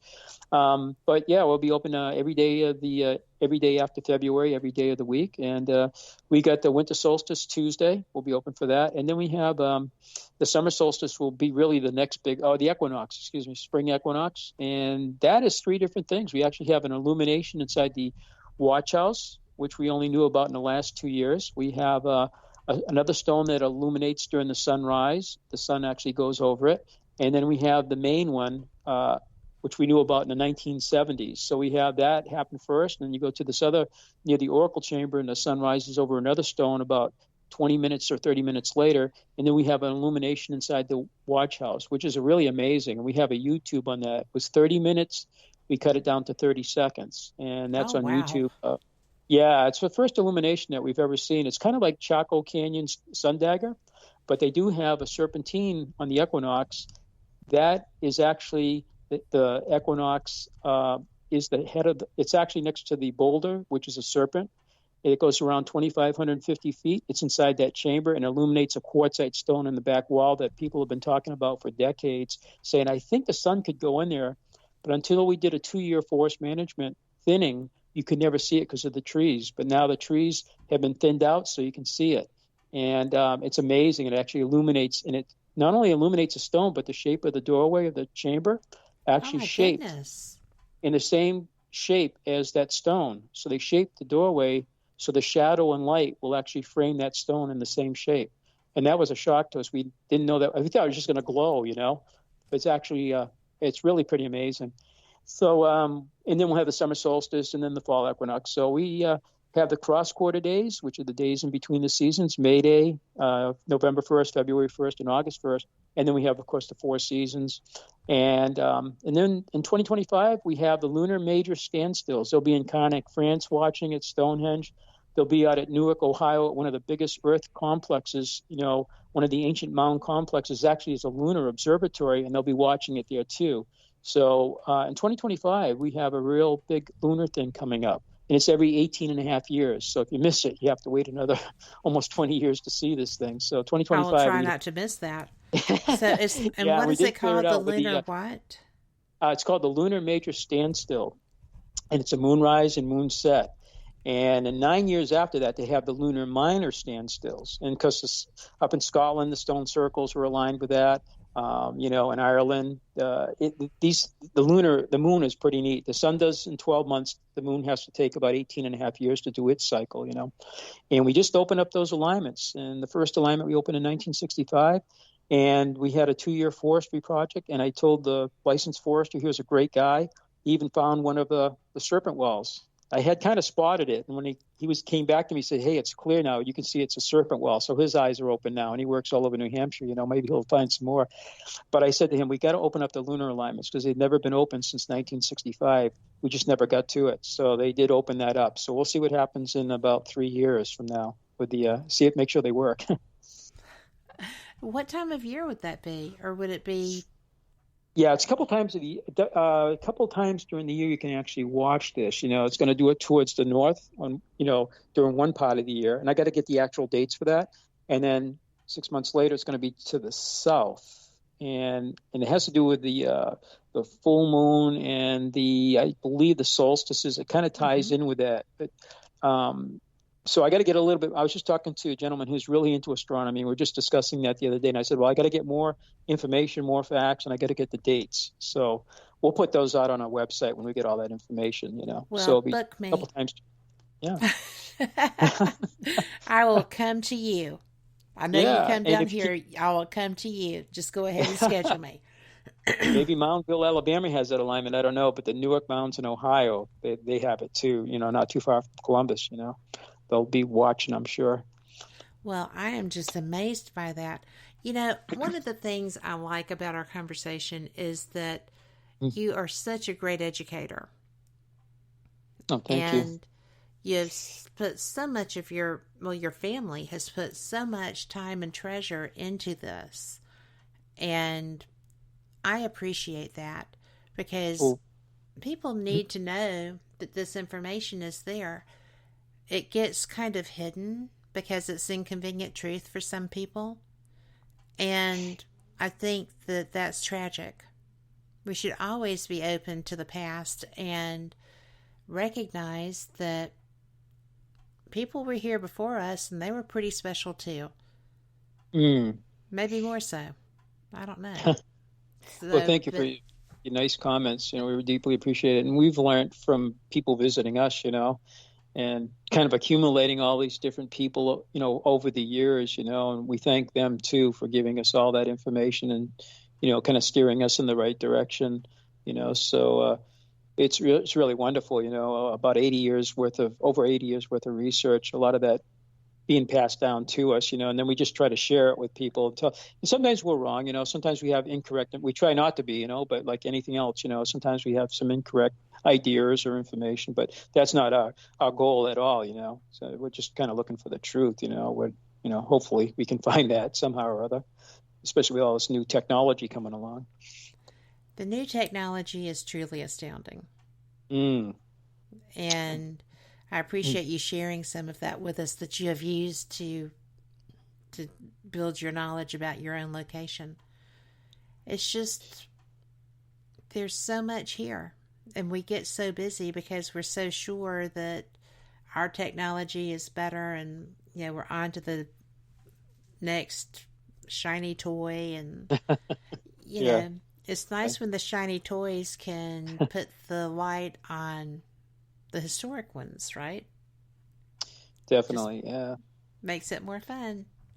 Our sites, and you look at these sites, the more you look at them, the more sophisticated they appear, if we're looking at it correctly, the sophistication in the astronomy, the mathematics, and even just the stone building techniques and the extensiveness of it. And of course, finding these things all the way across, to the other side of the continent, out to California.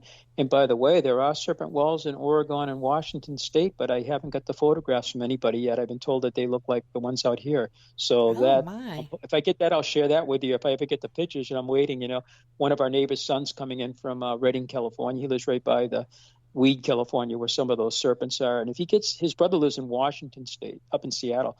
If I can get them two to give me some photographs, I'm going to talk to him, and he's coming down on the 26th. He's flying out. I'm going to see if he can do something to help us. Either that or I have to go out there, which I do want to go, sometime too. Right. Well, you would be comfortable. Yeah. That weather would not faze you at all. No, not at all, no. Except for, the wetness, but it is just fun. I do not do snow well, so I can only imagine. Yeah. Well, I feel like that as I get older too. I still have smoke. As you get older, it's shoveling and stuff. It gets to be more work, but it is really pretty because you can see everything up on the site, and the walls stand out amazing with just a little coating of snow, that you can't see normally. It just really, it really showcases everything up there. We got about an inch right now. It's pretty spectacular. Well, the photos that you shared, and for those who may have missed them, they're on my personal Facebook page as well as the Fate Mag Radio Facebook page. So be sure and go over there, give a like, but check those pictures out because we were getting them in this afternoon. Thank you, Dennis, for doing that. You're welcome. Sure. And I am looking forward to the next. I think that the information you have coming out is going to be amazing, and I want to stay on top of it. Well, I have to thank you, Kat, and Fate Radio and your listeners. Thank you so much for having me on again. And, if we have any new discoveries, I'll pass them along to you too. In those OSL dates, once we get the final dates on those sometime this spring, so I'll pass those on to you too. Well, I am sitting on the edge of my chair waiting to learn them. I think that's going to be so much fun. And for everyone listening, thank you so very much. We have had a great time bringing you this information with Dennis. And with the holiday season upon us, whatever you celebrate, whatever matters to you, I hope you celebrate it in the very best way and have a wonderful time with family and friends. And just enjoy every minute about this season. We've been through so much as a people. It's just time, I think, to step back and enjoy the beauty of what is. So thank you so much, and I can't let you go without telling you that if you don't like the world that you're seeing, go out and change it. It's up to you. You've got the power to make it what you want. Take care, and we will see you after the holidays. Have a great evening. Good night.